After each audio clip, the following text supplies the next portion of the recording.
Opera Essence, 100% freshly squeezed opera juice, is an opera a colori podcast, giving you everything you need to know to help you enjoy the world's finest operas. In this episode, we explore the plot of La Traviata by Giuseppe Verdi. Act 1.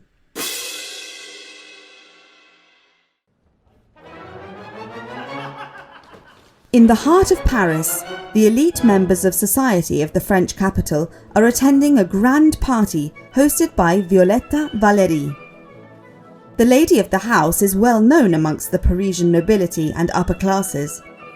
Young and beautiful, she thrives from her life as a socialite and maintains her position and wealth through the protection she receives from various important men. The atmosphere is light and exciting. During the evening, Violetta receives the attention of Alfredo, a young man from a good family. This acquaintance annoys the Baron Dufolle, who has for some time taken it upon himself to keep her as his mistress. A Brindisi drinking song immediately lifts everyone's spirits. The party moves into the ballroom and all the guests exit, except Violetta, who, delayed by a moment of illness, stays behind. This setback allows Alfredo to remain with her. The young man takes the opportunity to confess to the woman that he is in love with her and has been for more than a year. Violetta responds, telling him she considers him no more than a close friend, but offers him a camellia, telling him that when it has wilted, meaning the following day, Alfredo will have the possibility of seeing her again. Violetta bids farewell to the last guests and is now alone, where she has the opportunity to reflect on what has just occurred. Despite being beguiled by the sincerity of Alfredo's affection, the young lady is unable to find the courage to abandon her lifestyle and decides to continue to indulge in her whirlwind-like existence of desire and pleasure. Act 2. 3 months have passed since the party. Violetta has changed her mind about Alfredo, and now they live together at her residence in the Parisian countryside. Alfredo expresses the immense joy he feels having the woman he loves beside him, declaring to live almost in heaven. After a brief encounter with Annina, Violetta's maid and confidante, Alfredo learns that his beloved is having to make enormous sacrifices in order to guarantee him this lifestyle. In fact, to allow for the numerous expenses, she is secretly selling off her most precious possessions. On hearing this, Alfredo decides to leave for Paris immediately to settle the couple's debts. During his absence, Violetta receives a visit from Alfredo's father, Giorgio Germont. The gentleman is convinced that the couple is squandering the family money, but is made to change his mind when Violetta presents him with a document attesting to the sale of all of her personal belongings.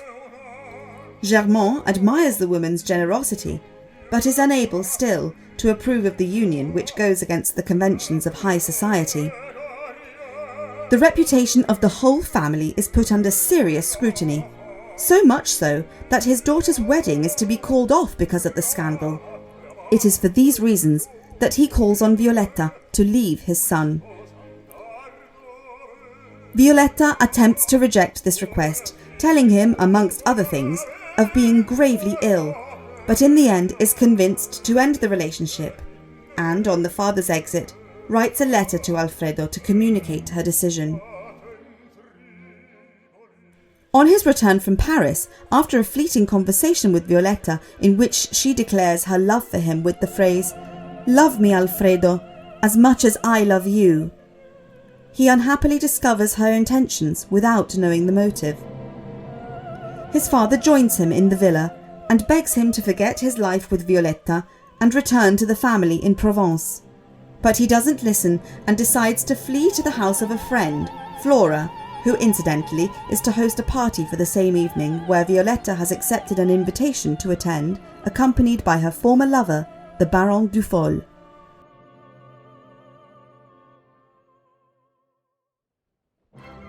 It is the evening of the party at Flora's house. Guests are arriving, and the gossip of the evening that Violetta and Alfredo have separated is circulating. Some guests, dressed as matadors and Spanish gypsies, lighten the mood with a moment of song and dance before Alfredo arrives unexpectedly. The man, fueled with jealousy, pretends that all is well as he tries desperately to ignore Violetta's and the Baron's presence. While waiting to be called for dinner, the guests begin to gamble at the betting tables, and Alfredo, who seems to be struck with fortune in the games, plays against the Baron. Dinner is served, and the challenge interrupted. As everyone files into the dining room, Alfredo is left alone with Violetta, who implores him to leave the party. In his response to her, he calls back all of the guests into the hall, and before their eyes, throws handfuls of his winnings at Violetta, affirming to have now paid for the love he received from her during their relationship. All present, including Giorgio Germont, who has arrived in the meantime, are shocked by this behaviour, and Alfredo himself, having vented his wrath, finds himself full of remorse. Violetta, with a weak voice, insists that she is not guilty of infidelity, while the Baron challenges Alfredo to a duel to avenge this insult. Act 3.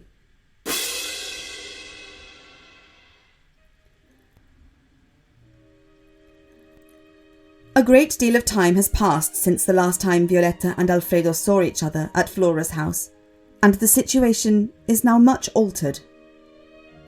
The young woman's health has severely deteriorated, and Violetta is bedridden, in grave financial difficulty, and hounded by the debt collectors. Nothing is left of her once splendid and carefree lifestyle. Only few friends come to visit her at home, her faithful maid Annina, and the Dr. Granville, who, fully aware of the extreme gravity of her illness, attempts to comfort her and keep her spirits up. Her only hope comes from a letter that she keeps nearby. It is a letter written by Giorgio Germont. The man confesses to have revealed to Alfredo that he was responsible for the breakup of their relationship, and encourages Violetta to remain strong, as his son has forgiven her and will soon be there by her side. From the busy Parisian streets, rowdy revellers are heard shouting as they celebrate Carnival, while Violetta, alone in her room, bids a moving farewell to life. Suddenly, Annina rushes into the room to tell her that finally Alfredo has arrived to see her. His presence gives Violetta a little more hope, and the two plan to leave Paris and start over their life together. It is, however, a momentary illusion. The woman, in an attempt to stand up, has a moment of weakness, and her condition worsens. Not even the intervention of the doctor, who enters the room accompanied by Giorgio Germont, can bring any respite. Violetta, now fully aware that her time is limited, gives her beloved a small self-portrait and promises that she will pray for him from heaven.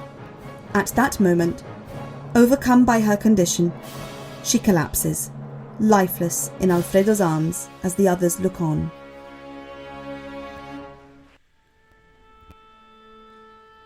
Now you're familiar with the storyline, why don't you listen to our 5 Fun Facts podcast to find out more interesting features surrounding this opera. And now, the house lights are dimmed. It's time to enjoy the show. Opera Essence, 100% freshly squeezed opera juice, is an opera a colori production. This episode was written by Tommaso Quanilli, produced by Selena Bellomi and Ivo Rizzi, and presented by Felicity Murphy. Follow us on our social media pages at Opera a Colori.